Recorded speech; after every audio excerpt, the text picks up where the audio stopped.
ఆదివాసి నవరాత్రుల్లో మూడో రోజు అన్నపూర్ణాదేవి కింద అవతారం అయితే ఈరోజు మనకి అమ్మవారి దర్శనం ఇవ్వడం జరుగుతుంది. మన ఇంటి తరపున అమ్మవారికి తాంబూలం అయితే పంపించడం జరిగింది. స్వామివారు అయితే నిత్య పూజ చేసి ఆయన అయితే రేషన్కి వెళ్ళిపోయడానికి వెళ్ళారు. మోహనాన్ని అయితే స్కూల్కి పంపించాక నా పనులన్నీ అయ్యాక వంట సెక్షన్ కట్టాక అమ్మవారికి నైవేద్యం ఇవాళ ఏంటంటే గారెలు దద్దోజనం అయితే చేస్తున్నాను. ఈరోజు అమ్మవారికి చాలా చాలా ఇష్టం ఈ రెండు కూడా. అందుకే అమ్మకి ఎంతో ఇష్టమైన ఈ రెండు కూడా మనస్ఫూర్తిగా చేసి అమ్మకు పెట్టుకుని పూజ చేసుకోవడం అయితే జరిగింది. ఇప్పుడు ఎందుకంటే పొద్దున్నే మార్నింగ్ మోహనకి బాక్సులు కట్ట పెట్టేశాక ఇంకా స్నానం అయింది. కానీ మళ్ళీ నేను పూజ కాడికి వెళ్తే ఈ పని అంతా ఆగిపోద్దని ముందు ఆ పనులన్నీ చేసుకుని ఇదన్నీ అయితే తయారు చేసుకున్నాను. పొద్దున్నే కరెంట్ ఒకటి మంచి ప్రాబ్లం పెట్టింది. గారెలు చూడండి ఎంత అందంగా వచ్చినాయో. ఇంకా ఒక దాని వెనకాల పనులన్నీ చేసుకుని ఇవాళ అమ్మవారికి అయితే అన్నపూర్ణాదేవి, ఎందుకంటే మనకి మన జీవం పరమాత్మ మన అంతరాత్మ అయినా ఏదైనా నిలబడడానికి ముందు ఏంటంటే ఆత్మకి ఒక జీవం కావాలి. అది ఆ జీవం కూడా ఏంటంటే మనం తినే పదార్థాన్ని బట్టి ఉంటుంది. కాబట్టి ఆది మూలం అన్నపూర్ణాదేవి.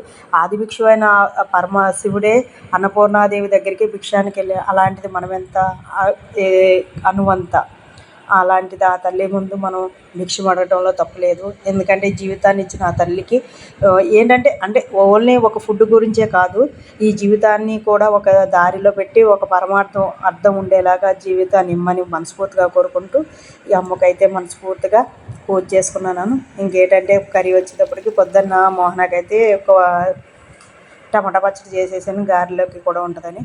తర్వాత మధ్యలో మా రైస్కి అయితే పుట్టగొడుగులు, నాటు పుట్టగొడుగులు ఇప్పుడే వచ్చినాయి అనమాట. కొద్దిగా ఇస్తే ఎవరు కర్రీ అయితే తయారు చేసుకున్నాం.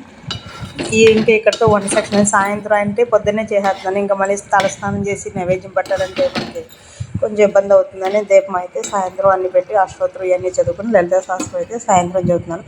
ఇంకా చిక్కుడు గింజలు మొన్న ఉంచామన్నమాట వర్షాలు గట్ట అయిపోయాక. అయితే వాటిని ఆడదామని అనుకుంటున్నాను. బాగా ఎండలో ఉన్నప్పుడు పెడితే బాగుంటుందని బాగా ఎండబెట్టి కొడితే గింజలన్నీ తీసామన్నమాట. చూడండి ఎంత బాగా వచ్చినాయో. వీటిని ఇంకా ఏంటంటే నానబెట్టుకుని తింటే బాగుంటుందా, ఉడకేసుకుంటే తింటే బాగుంటుందా, లేదంటే పప్పు చేస్తే ఎలా ఉంటుందని ఒక ఐడియాతో, అంటే ఈ పైన తొక్క ఫైబర్ బాగా ఎక్కువగా ఉంటుంది, నానడానికి అయితే ఎక్కువ టైం పట్టేలా ఉందని మామూలుగా ఏంటంటే పప్పు చేద్దామని, సరే అలా అవుతుందో అవుదా అని మన మిల్లులో వేద్దామని చూశాను. బాగా ఎండబెట్టాను కాబట్టి 2-3 రోజుల పైన ఎండబెట్టాను.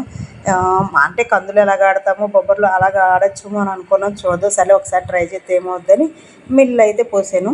పోతే చక్కగా చూడండి ఎలా వచ్చింది. కందిబద్ద ఉంటే చూసారా, కందిబద్దలో అదే కందిపప్పు మోటగా ఉన్న పప్పు ఎలా ఉంటుంది అలా వచ్చింది. చాలా బాగా వచ్చింది. బాగా ఎండబెట్టడం వల్ల గుల్లగా ఆ పైన పొట్టంతా ఎగిరిపోతుంది అనమాట. నీట్గా అయితే వచ్చింది. దీన్ని ఇంకా మనం ఏంటంటే ఏం చిత్తే బాగుంటుంది, వడలు చేయాలా ఏం చేయాలా రేపు అమ్మవారికి పెట్టే టైంలోనే ఇది కొత్తగా వెరైటీగా చేయాలని అనుకుంటున్నాం.